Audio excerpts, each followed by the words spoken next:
Alright everyone, so welcome back to another new tutorial on our RTS journey making a RTS inside of Godot.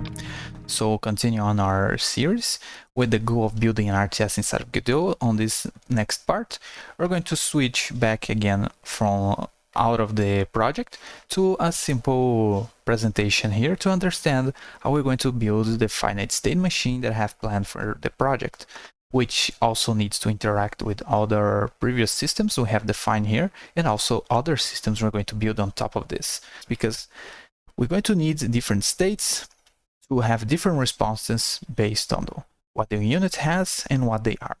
We also need these states to be isolated, so we can encapsulate them and reuse per different units, because we want to allow these units to share the same state, because these states we only want to code once, and we do not want to duplicate code based on what the unit is. So yeah, so let's start by defining the states. So my main core idea was to define every single state isolated, just like we have with the object actions, to have a state responsible for every single behavior we want to emulate for units to be encapsulated in itself, just as we have code that is going to be responsible to every single action for the units isolated. So it turns out that whenever you make states, you cannot actually let them be isolated because there's no modularity. Because if you try to do this inside of this way, you're going to run into a little bit issue, which is there's no way for you to keep modularity between transitions, because transitions require you to specify the exit point and the start for every single state. For instance, whenever you are in the idle state, when you decide to switch to another state, all of those things can happen at any given moment. And how do you define that in an encapsulated environment? You cannot. So the idea here is to break this type of modularity and do another system instead. So advancing this idea, a state cannot have this type of modularity we're building likewise with the object actions. It needs to specify the links between them. So a state represents a logical flow that executes and simulates a behavior. So there's no modularity with states. They need to start someplace and end at specific states whenever the conditions are met. These you cannot modify. What we can modify is how they are going to be operate. So we can either isolate them and encapsulate their response, or we can make them smart and adapt towards our attributes. So how that looks like in action. So let's say we have here the two methods of building the states. We are either adapting based on the current behavior, or we make every single one of them individual. Now, the main advantage of this is that the code is going to be fairly simple, or at least that's the goal, but nevertheless, it's duplicate code. So this is the downside of making every type of script unique. You can also reuse this type of script for different workers or even military units if you want to share the behavior, but no, I don't think that is the way to go. The other way is for you to adapt based on the current attributes. So you can also extend for a single state to other states and make special behavior, or you can also extend the code to support this type of behavior. For instance, adding more code to your units to say, if this is a military unit, do something, if this is a worker, do something different inside of the same state. And this is another way of doing it. But I think we can also do this a little different, and this is the way we're going to operate.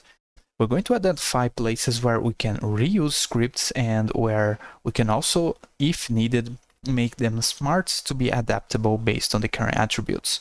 So let's say, for instance, we make an idle state for units. We can specify basic summer attributes for some units, and whenever needed, we can also extend those behavior based on the attributes of the object, or by the type, or whatever we want. So based on what they are made of, we can basically adapt how they are going to be processed. And this is going to allow us to isolate behaviors that we want to copy to every single unit, and behaviors we want to share to different units whenever we want to extend for them to do something special. So I think this is the system we're going to be using. So here is the idea now with communicating with the finite state machines. So the main issue with finite state machine is how you communicate between different stages and back and forth for the object, especially in our case where we have a bunch of different structures that are working for our unit in itself. And here we are not even considered the finite state machine. So these are just attributes for the jar of this type of object, but now we need to also apply the state machine on top. So how we're going to allow the state machines to communicate between the object and through itself, through functions and stuff. So my idea is to use states with signal functions that is going to pass an integer that we're going to interpret as a signal. Now Godot has signals, but you need to instance objects, so that is not going to work. So my idea for this is to make simple integer signals that we're going to pass from the state machines back towards the object, and the object is going to have functions that is going to interpret that back and forth, thus allowing us to communicate between the stages, the different stages of our states, and allowing us to make the behaviors we want. Let's start off by saying we are in a given state, so an idle state. Whenever we are idle, we're going to say given a request to this unit. So inside of the state of the idle, we want to pass code to a unit that's going to say, if you are idle, let's say we are military units, we want to request an embark unit. Then we're going to pass that to the word processor, which responsibility is going to handle all the unit request and process queues, because it needs a lot of units and we cannot allow those units to be processed at the very frame they ask that question. So imagine if every single unit inside of the game asks, are there enemies here that I can attack? If every unit asks that question at the very frame, this is going to cause a major performance impact inside of your project and is going to not allow the game to be played. By using the word processor, we're going to basically delay the response to those questions which are computationally expensive to perform in a single frame. That's the main idea of this object, which we're going to discuss its implementation as well. Then let's say that this one is going to say that yes, you actually have enemies near you. So this object is going to access the object that passed the request and it's going to say, it's going to set its object target to be the enemy it has requested. And we're going to set its object data.target to be that enemy. So now this object has a target to use, but it doesn't know that yet. So let's say, for instance, we pass a function back to the object that said the request, and we say that we have now a attack target. So we pass a state signal from the word processor back to our unit object. So the question that our unit object is going to do with the finite state machine is, are we expecting the signal? So in the case of not expecting that signal, let's say that we call a function and pass to a military unit that we have found a resource because somehow it has requested a resource. That means this is an unexpected signal because this is a military unit. It should not have these functionality inside of the code. In the case we are expecting the signal, so if it was the signal of emitting a signal towards attacking a target, we're going to say that yes, we are expecting the signal because this is a military unit, so it's going to attack the units now. So now is the time our unit code is going to process that signal response. Now, because this is delayed, because the unit at one point in the game is going to request for enemies, and the word, whenever it decides to process that unit, is going to return back the enemy.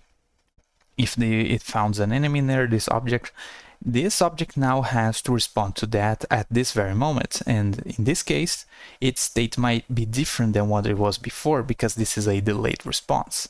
So the idea with this is to process the signal with the current information we have available for this unit. This allows us to also emit custom responses. So the idea with this is, because we have now received the target enemy, we need to read our current attributes and then code inside of the object data to determine the current response we're going to have. So this allows us to do custom responses towards states, which is very nice because it allows us to make our kind of custom response and states towards our units, because this allows us to respond at the very moment we receive that signal back from the RTS word processing. So as you can see, yeah, this allows us to build our finite state machines with our units. And this is going to also interact with all the other systems we have inside of our game. Likewise with what they have, what they do, what they are. I am even thinking about what they are should not even exist, because this can be replaced by a database of 2R units. So yeah, this is pretty much how I think I'm going to interact with our systems and make this architecture work inside of our RTS project. So hopefully you found this video useful and it give you some thought about how you're going to build a finite state machine is going to allow us to interact. And through simple functions using integers or string names, we're going to achieve this type of response. And there is even a lot more we're going to discuss. Like this simple object here is going to be very much responsible for all the units requests. Is going to divide the world into rectangles so we can process units in a more performant way, to not having to check every single unit inside of the quadrant of the game. So yeah, this is a little more forward for now. We are worrying about how to build a finite state machine. So I think this should provide you with some information that you can also think about how you're going to build these states for this type of project. So hopefully you found this video useful, and I'll see you guys on the next one. And we're going to see how we're going to build this inside of our RTS project.